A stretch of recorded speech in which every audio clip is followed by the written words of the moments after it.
Welcome back to the Shatterproof Entrepreneur Podcast. I'm your host, Scott Reeb, and we have an exceptional guest joining us today. Joseph James, the founder and CEO of Alpha Leadership, is here with us today to talk everything leadership, life, and talk about faith in Jesus. Joseph, welcome to the show.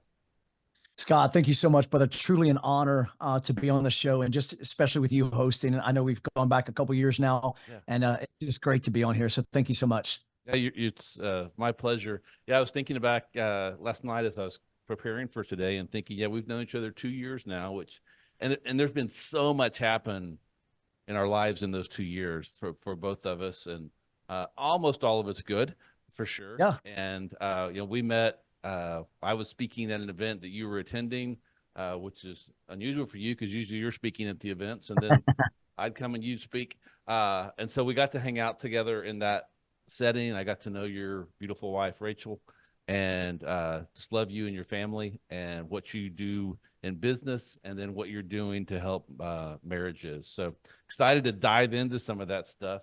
Absolutely. Yeah. So kind of tell everybody what Joseph James is doing right now.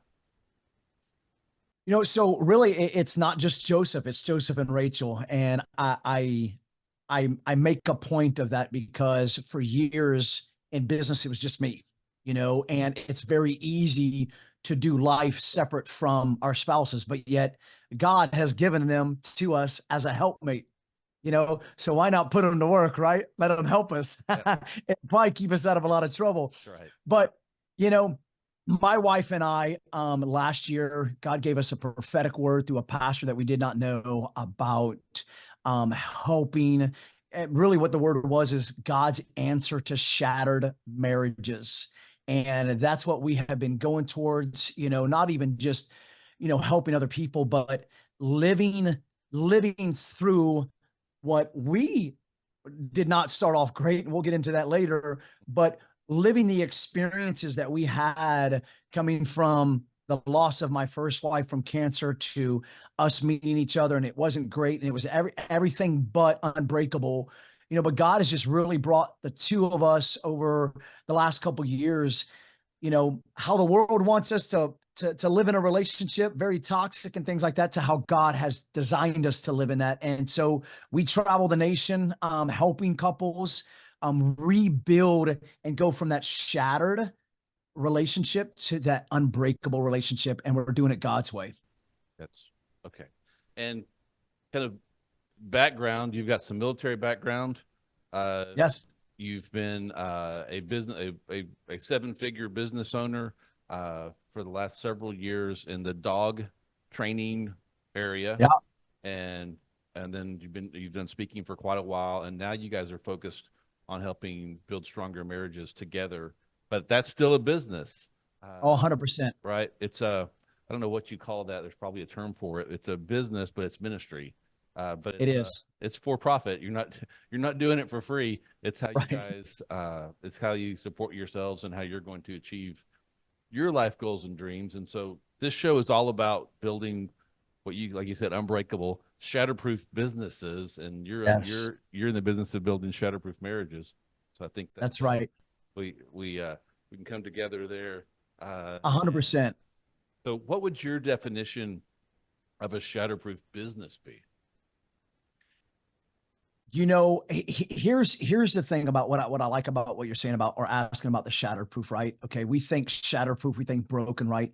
But how do we prevent that? And this is how I ultimately look at it, is a great way for people to really understand this. And this is in your own personal life. This is in your marriage. This is in your family, or if you're a parent, okay, as well as business, because I truly believe they're all interconnected. Okay. You want to be successful in business, then you need to be a successful parent. You want to be a successful parent. You need to be a successful husband, or husband or wife. And then that also comes within your own self. So I think of it like economy, right? Economy has a sway on businesses. COVID happened just a couple of years ago, and a lot of businesses went under. Is your business economic shatterproof? Okay. And you can apply that to any area in your life. All right. Let's take, for instance, myself losing my wife 5 years ago to cancer. I have met people that lost their spouse 10, 15, 20 years ago, and they've never rebounded from that. It shattered them. And so the shatterproof to me is to be able to go through anything in life, whether that's in business, whether that's in parenting, whether that's in your relationship with yourself or your faith in God, as well as your spouse, is can you go through life's hell? I call it the hell in the hallway, Scott. Okay. Life's hell in the hallway and rebound from it to the point that whatever happened, it might have cracked you. It might have tested your faith. It may have, you may have steered off one way and found yourself back, but can you live an economic proof, a shatterproof relationship, marriage, business that no matter what comes your way, loss of employees, loss of income, the world half shutting down, is your business set up? Is your life set up? Is your relationship set up to face those storms and be able to come back from it? Or Yes. do you falter to it? Do you falter in it? Yeah, so what would you think, what would you say are some key things or, strategies, tactics that if someone's listening and they're like, okay, life's good right now, I'm at a peak, I know there's a valley coming, it's just a matter of time because that's how life is. How do they prepare? I think the preparation, if you're in that position where things are going great, then I definitely say, go back to root foundations. And what I mean by this is where, and again, when I say business, I'm also talking about your relationship with your spouse, your children, and even your relationship with God, is building the atmosphere in which you want to live in, work in, dwell in, whatever the case is. And the reason why I say atmosphere, a lot of people will say the word culture. Okay, building a team culture, right? And I love that.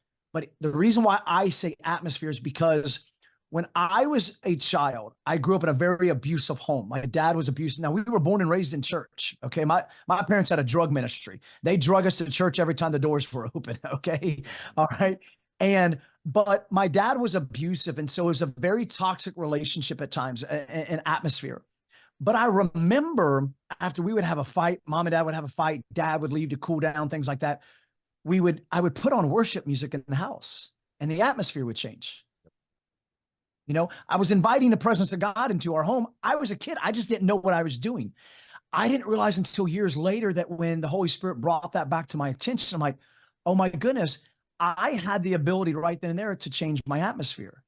Okay. So it may be a change for somebody that's in a bad situation right now, or it may be the introduction to the atmosphere that you want right now. How do you do that in work? The normal things, right? I'll say the normal things, creating the visions, creating the mission statements, right? A lot of people overlook those things. Some of the most successful businesses that you can actually walk into and see staff and staff meetings, they have a dynamic culture where everybody wants to be there. Everybody is being celebrated for their wins, the victories. They're wanting more, but it's not just coming from the example of the leader. It's coming from the example of each other, creating the atmosphere of, I want to be there. There is nothing worse than, especially if you're in a peak time and everything's going great, we stop working on things, is when you hit that bottom and you're like, oh my goodness, 3 people quit on me, or they want to go work for this person. It just seems like the compound effect, right, Scott? Right.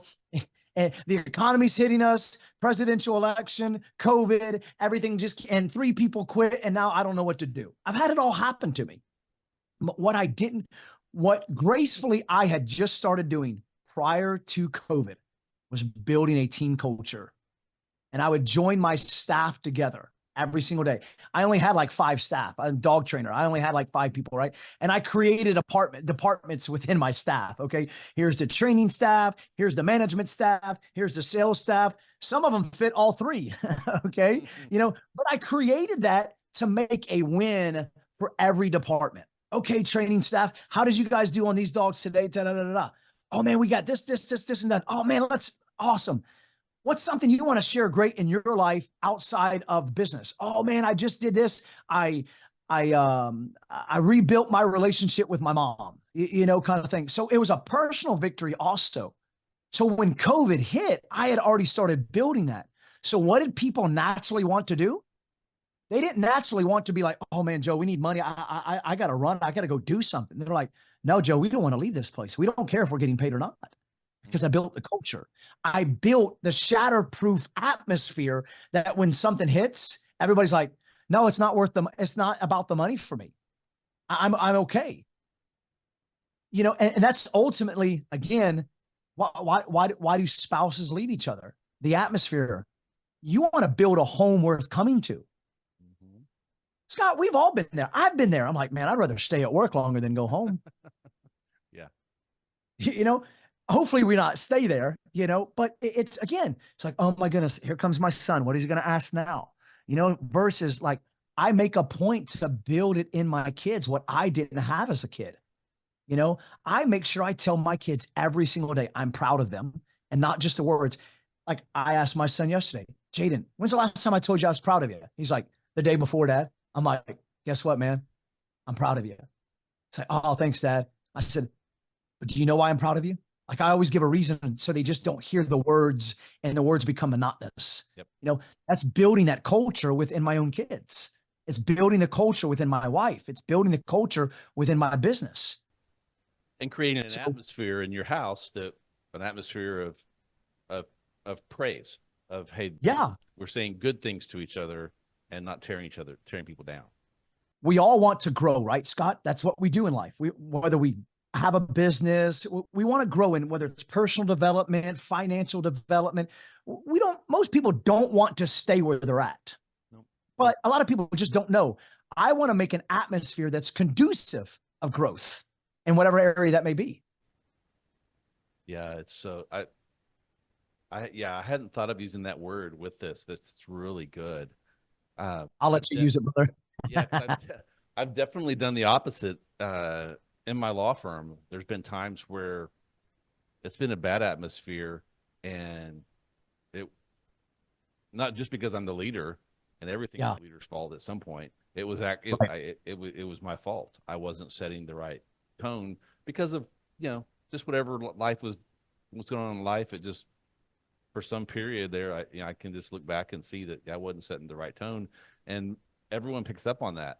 It can Yeah. come from the employees too, like you said. They can help set that atmosphere, but if the leader's coming in with the wrong attitude, um, being critical instead of lifting people up, and using that power of the tongue to build them up instead of tear them down, then you can really create a bad atmosphere unintentionally, and that's not super easy to fix. Yeah. Much, It's really not, Scott. And I've been there also of coming in and just, you know, the Marine Corps mentality, you know, dictatorship kind of or authoritarian leadership. And I'd say things and I'd say things and I'd say things. And finally, it just get to that tipping point. I'm like, man, I'm tired of saying stuff, man. If y'all don't listen to me in a calm voice, I guess I'm going to have to start yelling and screaming. Right. And, you know, and ultimately, I lost a lot of people that way, you know. And but here's what I love about when a leader can step up and be the person that creates the atmosphere. When you're that example of true leadership and the inspiration and your team starts to buy in, when you have down months, when you have down days, then they pick you up and they're like, "Hey, Joe, what's going on? Hey, Scott. Hey, I noticed, man, you know what? I just feel like life is it's sucked out of me right now, you know." And they're like, "Oh no, we got your back," you know. And that's what you ultimately see. And not only this, for those that are sports fan, if you ever go back into the days of Mike Krzyzewski, Coach K with Duke University, I'm a big Tar Heel fan, so it's almost like blasphemy talking about Duke, you know. yeah. But one thing that Duke has always been known for is their deep bench. They had their starting five, but they always had people that can replace them that were just as equal as talent. That if one stepped out, the other one can go in, you know. And that's how when you create that culture, that's ends up what you get is you're building your bench of leadership. You know, they may never step into a leadership role, but everybody was born to be a leader. God created us to create. You know, that was his first thing. God created, and when he created man in his own image, he created us to be in his image, which God is the creator. So we were created to create, and not everybody will ever own their own business, but they can sure step up and lead something within the confines of a business. And sometimes it's just having that great attitude of, man, I always want to be around that person. They're infectious, and because we know good and well that even as leaders, we can't be 100% of the time. It's not, No. but Scott, I'll tell you to this day, my dog training business lasted the 7 years that it did, or the 8 years that it did before I just recently sold it, because of 2 or 3 key people that kept it alive when I was going through the worst situation of my life, when my wife passed away. Yeah. And having to be now a father and a mother to 3 kids, I didn't want to be at work. They carried that. But the reason they carried it is because I equipped them to carry it prior to that. Hey there, it's Scott Reed, cutting in for a quick moment. If you're enjoying the podcast and finding value in our discussions, you're going to love the Access Plan. It's designed for entrepreneurs like you, offering unlimited legal advice without the worry of high hourly fees. With the Access Plan, you can get the legal support you need at a flat monthly rate so you can focus on growing your business with confidence. Head over to reblaw.com/access to learn more and join Access now and get busy shatterproofing your business. Now let's get back to our amazing guest. So how had you prepared your team so that when you had to pull away, because you did for what, a year, pretty much, Pretty much a year and a half, that they could keep it going and growing? It kind of goes back to the things that a lot of businesses fail to do, and that's why they fail. And it's literally creating systems. I know it sounds, cliche, but because of the systems, number one, all I had to ever do was say, follow the playbook, right? They never deviated off of the playbook. That was number one. So when I wasn't there, I had somebody always just saying, follow the playbook, follow the playbook, follow the playbook, right? And that's where businesses go wrong, is the saying we used to use in the Marine Corps when in boot camp is, when the cat's away, the senior drill instructor, the mice, being us recruits, would play. Okay. That's when we would try to get away with things. Cat's away, the mice will play, and, ultimately I had a really great person with me, my office manager, and she's also my business partner. But because I always just kept on pouring into her on a regular basis. Okay. How do you do that? Mindset videos, have other people train them, pouring into them. Not only just the skill set in which they need for their job, but also how's your family doing? Scott, when's the last time, and you don't have to answer this, but people that are listening, CEOs, when's the last time you pulled one of your staff in and saying, hey, I want to have a meeting with all the wives? Because think about this. If we're husbands, let's just say I'm just going to make it really easy. Let's say you have an all male staff. Okay. And the wives are at home or they have other professions.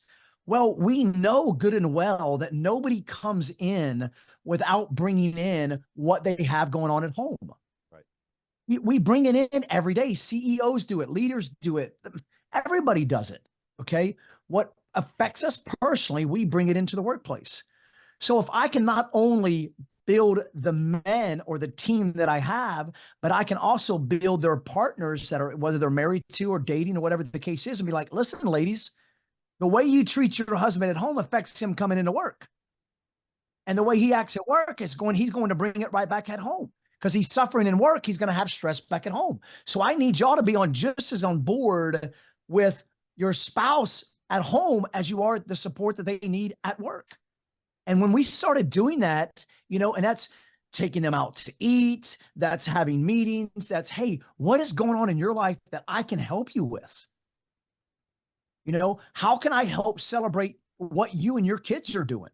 Maybe it is that extra day off. Maybe it is the dinner or buying a gift for someone. Maybe it's just simply having a talk with them, but it's feeding all of them. So now the family itself all feels a part of, Because I mean, Scott, if you were about to let somebody go, or somebody, let's say somebody was going to quit your business, don't think that they're not at home talking to their wife about it. Man, I don't like this place. I don't know what to do. And the wife's like, oh, well, it's great money. Or you could be like, you know, babe, I know you're having a struggle, but man, this is the best place that you could be right here. Why? Because this atmosphere takes care of our family, not just financially. We've both grown in our marriage. Our kids have grown. So it becomes a family thing. So that's how I started building that and really taking in the people that I had to be like, okay, who else is in your life?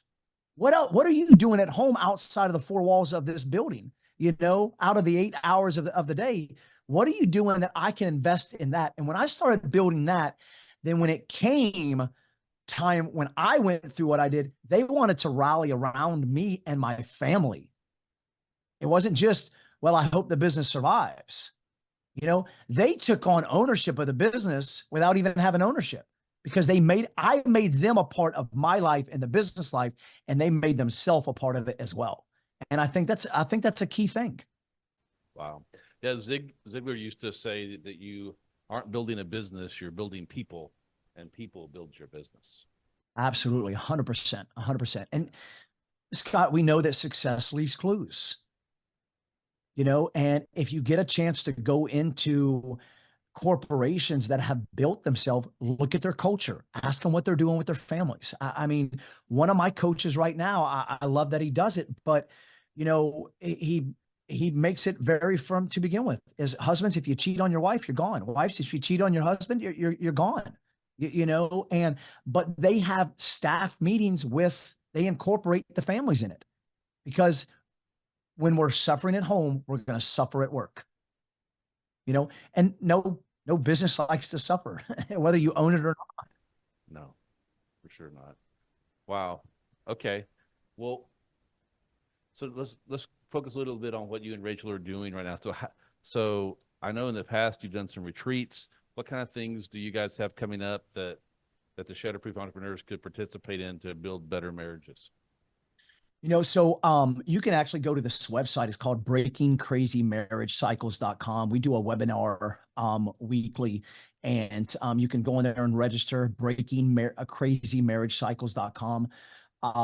And we'll do weekly webinars. We're going to pick up our traveling schedule now that there are some things coming off of my plate with the dog business. And we're going to have a retreat next year, probably in Mexico. That'll be announced here in the next couple of weeks or next month or so. But that is the best way to follow us. And really, like, if you have questions, we're on Instagram. It's Shattered to Unbreakable Marriage, or Marriages is on Instagram. We put out content. We're revamping our YouTube, putting out content on that. So we're constantly putting out content. We're constantly educating people for free. You know, the 90-minute webinar is 100% free. We're not asking for anything whatsoever. We are just right now really focused on just pouring in the lives of married couples. Doesn't matter where you're at in your marriage. Okay. We can all grow. We can all learn something. And this comes from the aspect of, I was married for almost 15 years before I lost my wife. Rachel was married for 7 years. And when we met, it was straight toxic city. We did everything wrong. And we learned from it. And thank God he had his hand of mercy and grace over us. And we learned from it. And now we are just simply just sharing with the world what we have learned and what God has truly shown us based off of Genesis 2. A lot of people go straight to Ephesians 5, right? Husbands, love your wives as Christ loved the church. Well, it's really important to know what a biblical marriage was created for. And and I call it inside the garden marriage. That's where it was created. And that's what we're bringing people back to. So breakingcrazymarriagecycles.com. Okay. And do you have a life verse or a favorite verse that you would want to share? You know, I don't have, I have several favorite verses, but this is something that I like to say because it can apply to anything, whether you're faith-based or not, is if you change your mindset, you'll change your world. And I have lived by that since my wife passing away. is I had to change the things that I was allowing into my mind, the things that I was speaking over myself, the things that I was allowing to come out of my mouth. And when I started doing that and I started really being accountable to what I was saying and how I was thinking, my world around me started changing. People always say, I think even Zig Ziglar says this, be the change that you want to see in the world, or, is be the change that you want to see in yourself. Because if you're not the change, and if you're not the change you want to see in yourself, you'll never see the change in the world. Nope. And the only way to change is to change what's going into your mind. You're exactly right. Which That's a lot of people will overlook what they're saying to themselves. Yeah. Right. And so you can read all the books, you can listen to all the tapes, CDs, podcasts. But if you're still talking to yourself in a negative and wrong way, you're not going to win. So you've got to fix your mindset, which is by talking to yourself in a different way, using scripture to build yourself up so that you can live a shatterproof life. If you're married, we want you to have a shatterproof marriage, and Joseph and Rachel can help you with that. And we'll have Rachel on the show some point in the future and get her perspective on all this, so that for the ladies out there that are listening, so we can hear from her perspective. Joseph, it's so good. It's so good to see you and hear what's going on with you and this business ministry. And thank you for coming on this show. The best way to connect with you is on Instagram, probably, I guess. Yeah, Instagram. You can do the shattered to unbreakable marriages. That's the best way. Okay, there you go. Well, as we close, I'd like to offer you a blessing. Lord, I ask that you continue to bless Joseph in all his endeavors, and Rachel, and give them the strength and courage to face any challenges that come his way, and fill him with your wisdom and guidance. Let his faith continue to be a source of inspiration and strength, guiding his decisions and actions. Bless his team and his amazing work they do, that they may continue to grow and succeed in their mission to empower others and to build shatterproof marriages.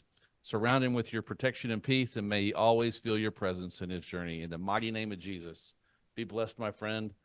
Thank you for joining us on the show. Ladies and gentlemen, if you found value in this today, then please like and subscribe to it. You can find it on YouTube if you want to see it. But we've had a blast, and I hope you have. And until next week, stay shatterproof.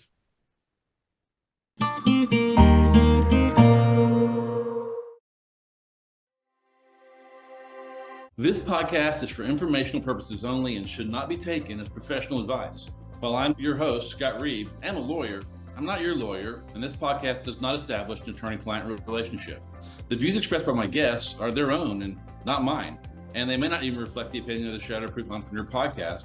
So we strive to provide valuable and accurate content, but we make no representations as to the accuracy, completeness, or suitability of any information to your particular situation, and won't be liable for any errors or omissions for the application of them. Always consult a professional or in the respective area that we've discussed before making any personal or business decisions.